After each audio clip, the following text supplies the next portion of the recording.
90 రోజుల కోర్సు పూర్తి చేస్తే చాలు 100% ప్లేస్మెంట్ సపోర్ట్ తో సాఫ్ట్వేర్ జాబ్ మీ సొంతం. వెంటనే కోడ్ జ్ఞాన్ డెస్టినేషన్ ని సంప్రదించండి.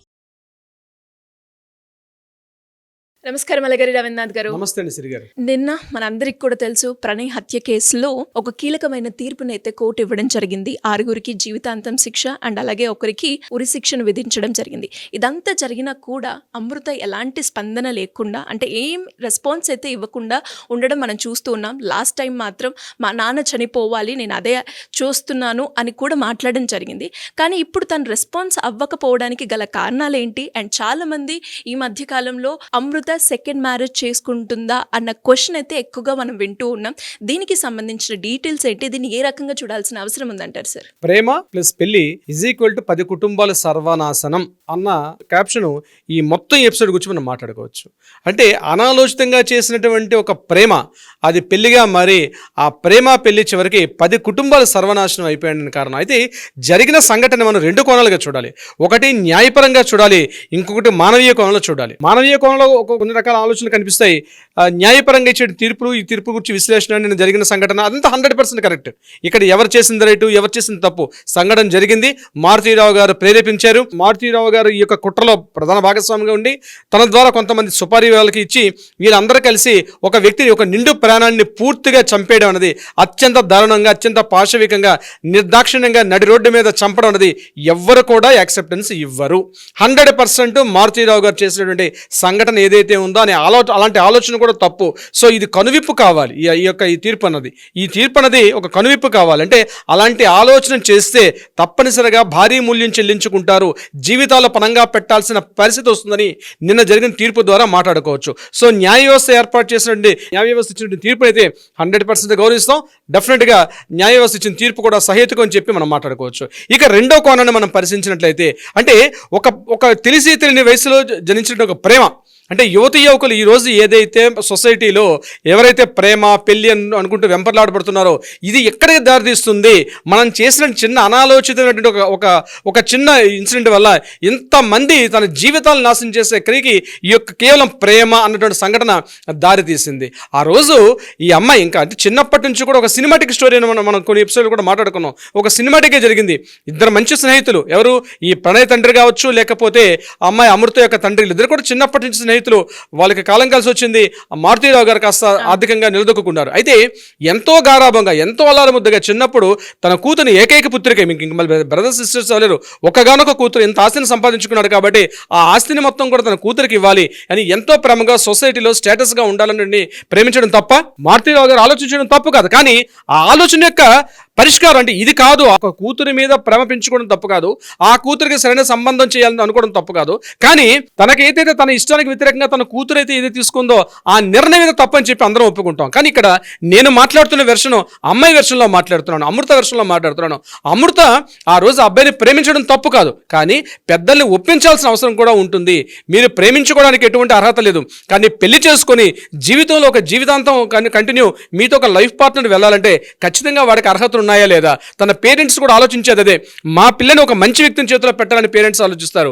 ఈరోజు ఆ అమ్మాయి ప్రేమించింది, అది ఎలాంటి వయసులో? ఆ వయసు కూడా ఇంకా పూర్తిగా తెలియని వయసు. అంటే కోర్టు రూల్స్ ప్రకారం 21 years దాటితే అబ్బాయికి పెళ్లి వయసు వచ్చేసింది. కానీ నేను కోర్టు పాయింట్ టచ్ చేయట్లేదు, మానవీయ కోణం అని ముందే నేను చెప్పాను. సో ఇక్కడ అబ్బాయికి సరైనటువంటి ఇన్కమ్ లేదు.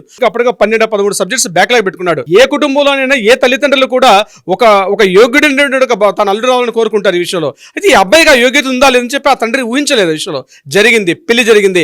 తల్లిదండ్రులకి వ్యతిరేకంగా ఈ రోజు ఆ అమ్మాయి పెళ్లి చేసుకుంది. పెళ్లి చేసుకున్న తర్వాత నచ్చ చెప్పాల్సిన అవసరం కూడా అమ్మాయికి ఉంటుంది. పేరెంట్స్ నచ్చ చెప్పి వాళ్ళు ఒప్పించే ప్రయత్నం చేయాలి. కానీ తన తండ్రి ఎంతైతే ప్రేమను పెంచుకున్నాడో ఆ ప్రేమకు వ్యతిరేకంగా తను తీసుకున్న నిర్ణయం ఈ రోజు 10 కుటుంబాల జీవితం పూర్తిగా సర్వనాశనం అయిపోయింది. ఒకటి ప్రణయ్ తండ్రి ఉన్నారు. ఇప్పుడు ఆ తండ్రి గారికి తన కంటి ముందు ఎదుగుతున్న కొడుకు అనేవాడు నిర్దాక్షంగా చనిపోవడం అనేది కూడా ఏ తండ్రి కూడా హర్షించలేడు, దాన్ని డైజెస్ట్ చేసుకోలేరు. ఒక తండ్రి, ఒక కొడుకును పోయిన తండ్రి ఉన్నాడు అక్కడ. అంటే కొడుకును కోల్పోయిన తండ్రి ఎవరు? ప్రణయాల తండ్రి. అదేవిధంగా ఇక్కడ వీళ్ళ బాబాయ్ శ్రవణ్ కుమార్ అని చెప్పి సొంత బాబాయ్, వీళ్ళ చిన్నాన్నగారు. ఆ చిన్నాన్నగారి కుటుంబం ఈరోజు యావజ్జీవ కారాగార శిక్ష వెళ్తే ఆ చిన్నాన్నగారి యొక్క పిల్లలు ఈరోజు ఆ పిల్లలు కూడా రోడ్డును పడ్డారు. నిన్న కోర్టు ఆవరణలో కూడా చూసాం.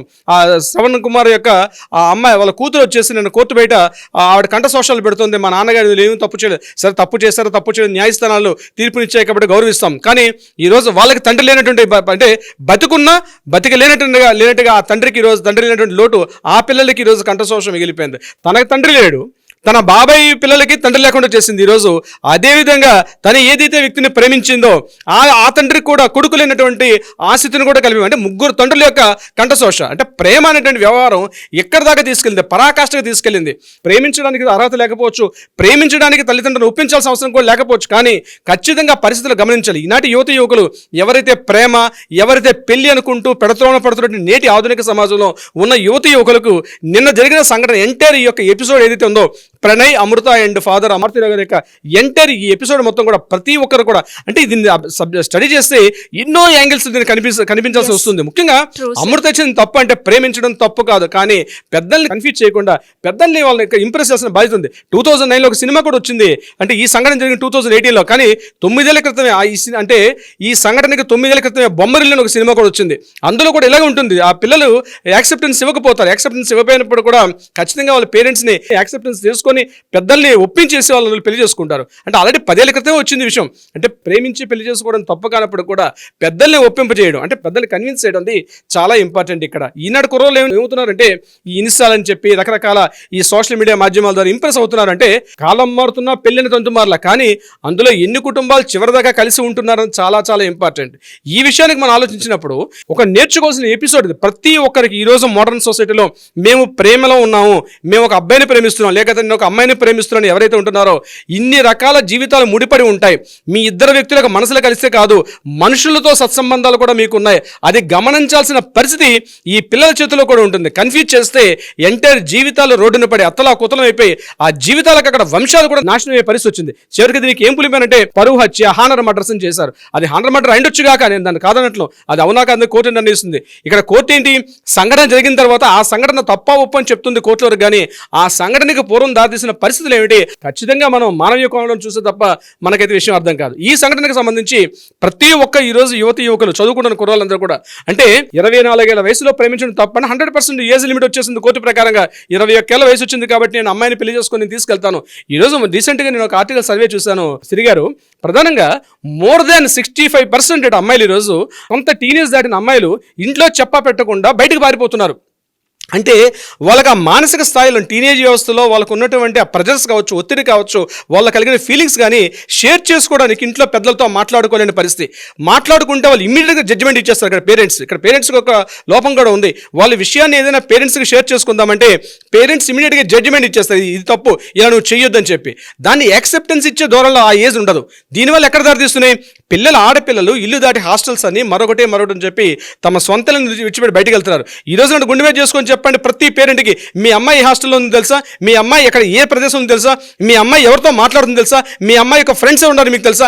90% నేను చెప్తున్నాను, దీనికి గంటాపదంగా చెప్తున్నాను, ఈ వీడియో చేసిన వాళ్ళకి 90% ఆఫ్ అమ్మాయిల కన్నా తల్లిదండ్రులకి అమ్మాయి ఏ హాస్టల్లో ఉందో, అమ్మాయి ఏ కళ్ళీలు చదువుతుందో, ఆ అమ్మాయి యొక్క ఇంటిమసీ అంటే ఎవరి స్నేహితులు ఎవరు కూడా తెలుసుకోలేని దురవస్థలు ఉన్నారు.